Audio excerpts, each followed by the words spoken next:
அனைவருக்கும் அன்பின் வாழ்த்துக்கள். இன்னைக்கு நம்ம பார்க்க போற லிட்டில் ஃபேக்ட் 3 இரவும் 3 பகலும். வாசிக்கலாம். மத்தேயு 12ஆம் அதிகாரம் 40ஆம் வசனம்.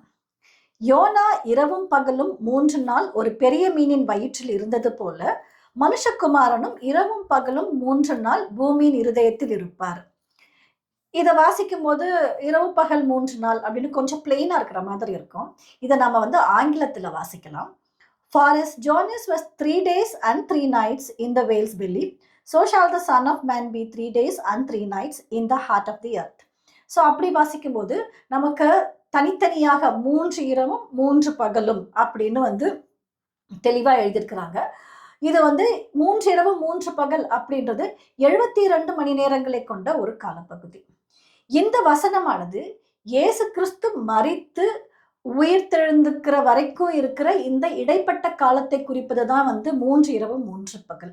ஆனா இந்த 72 மணி நேரம் இந்த இயேசு கிறிஸ்து மரித்ததிலிருந்து உயிர்த்தெழுந்த வரைக்கும் இருக்கிற டைம் பீரியட்ல ஃபிட் ஆகுமா அப்படின்றதுதான் நாம இன்னைக்கு பார்க்க போறோம்.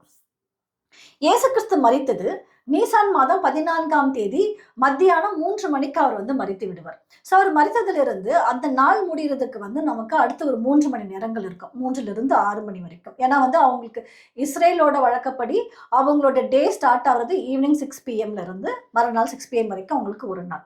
அப்படி பார்த்தோம்னா அவர் வெள்ளிக்கிழமை, அதாவது நீசான் 14ஆம் தேதி அவருக்கு 3 மணி நேரங்களும், அடுத்து சனிக்கிழமை நீசான் மாதம் 15ஆம் தேதி ஒரு 24 மணி நேரங்களும், அதுக்கப்புறம் வர்ற நீசான் 16ஆம் தேதி ஞாயிற்றுக்கிழமை, அதாவது ஞாயிற்றுக்கிழமைக்குள்ள கடந்து செல்ல முடியும். அந்த டைம் நீசான் 16ஆம் தேதி வரும்போது நமக்கு இயேசு கிறிஸ்து எப்போ உயிர்த்தெழுந்தாருன்னு கரெக்டா டைம் தெரியாது. ஆனா அவர் 12 மிட்நைட் 12 மணிக்கு மேல எந்த டைம் வேணாலும் இருந்திருக்கலாம். ஆனால் அதிகாலையிலே ஸ்திரீகள் கல்லறை இடத்திற்கு சென்று பார்க்கும்போது அவர் அங்க இல்லை. அப்ப அதுக்கு முன்னாடி அவர் உயிர்த்தெழுந்துட்டார். அப்ப இவங்க அதிகாலையில போன டைம் நாம ஒரு 4 o'clock அப்படின்னு வச்சுக்கிட்டா கூட நமக்கு கிடைக்கிறது ஒரு ஈவினிங் 6ல இருந்து 12 மணிக்கு மேல 4 மணிக்கு முன்னாடி எந்த டைம் வேணாலும் நமக்கு இருக்கலாம்.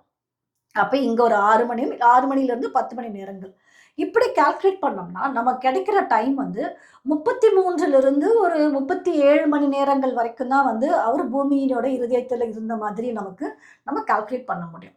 அப்ப இந்த 72 மணி நேரத்தை நாம இங்க எப்படி ஃபிட் பண்றது அப்படின்னா, நம்ம என்ன பார்க்கணும்னா, இந்த அதிகாரத்தை எழுதியவர் மத்தேயு. நமக்கு தெரியும் பழைய ஏற்பாடு எபிரேய மொழியிலும் புதிய ஏற்பாடு கிரேக்க மொழியிலும் எழுதப்பட்ட புத்தகம் அப்படின்னு நமக்கு தெரியும்.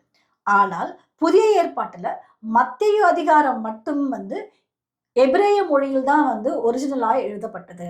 அதோட மூலப்பிரதி அவரோட ஒரிஜினல் வெர்ஷன் எபிரேய மொழி தான்.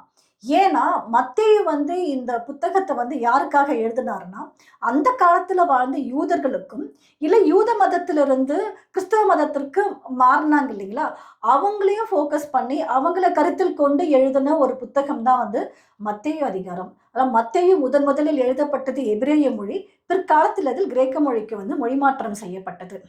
இப்ப இவரு இத எபிரேய மொழியில எழுதுனதுனால 72 மணி நேரத்துக்கும் இதுக்கும் என்ன கனெக்ஷன் அப்படின்னா, இவர் எழுதுனது எபிரேய மொழி என்பதனால் அவர் யூஸ் பண்ணது எல்லாமே ஹீப்ரு லிட்ரேச்சர். அதுல எப்படி இதை எழுதியிருக்கிறாரு அப்படின்னா, அவங்களோட சொல் வழக்கப்படி ஒரு நாளில் ஒரு பகுதியை ஒரு நாளாகவும், இல்ல ஒரு மாதத்தில் ஒரு பகுதியை ஒரு மாதமாகவும், இல்ல ஒரு வருடத்தில் ஒரு பகுதியை ஒரு வருடமாகவும் கணக்கில் எடுத்துக்கொண்டு கூறுவது ஒரு முறையாக இருந்தது, ஒரு வழக்கமாக இருந்தது. ஸோ அப்படியாக இவங்களுக்கு ஒரு நாள் இதை ஆங்கிலத்தில் என்ன சொல்லுவாங்கன்னா, இன்க்ளூசிவ் ரெக்கனிங் அப்படின்னு சொல்லுவாங்க. அதாவது கணக்கில் எடுத்துக்கொள்வது, ஒரு பகுதியை முழுவதுமாக கணக்கில் எடுத்துக்கொள்வது. ஸோ அப்படிதான் இவங்க ஒரு நாள்ல ஒரு பகுதியை ஒரு நாளாகவே கணக்கில் எடுத்துப்பாங்க. இதுக்கு வேதாகமத்திலேயே நமக்கு இது ரெஃபரன்ஸ் பார்க்கலாம். இதே மாதிரி எழுதப்பட்ட மற்ற சில இடங்களை பார்க்கலாம். 1 சாமுவேல் 30ஆம் அதிகாரம் 12ல இருந்து 13 வசனங்கள். இதை வாசிக்கும் போது அங்க அவர் 3 நாள் சாப்பிடாமல், 3 இரவும் 3 பகலும் சாப்பிடாமல் இருந்தாங்க. ஆனா இன்னைக்கு இது 3ஆவது நாள் அப்படின்னு சொல்ற குறிப்பை பார்க்கலாம். அதே போல எஸ்தர் புஸ்தகத்துல வாசிக்கும் போது எஸ்தர் 4ஆம் அதிகாரம் 16ஆம் வசனத்துல 3 இரவு 3 பகலும் உபவாசம் இருங்க, ஃபாஸ்டிங் இருங்க அப்படின்னு அவங்க சொல்லுவாங்க.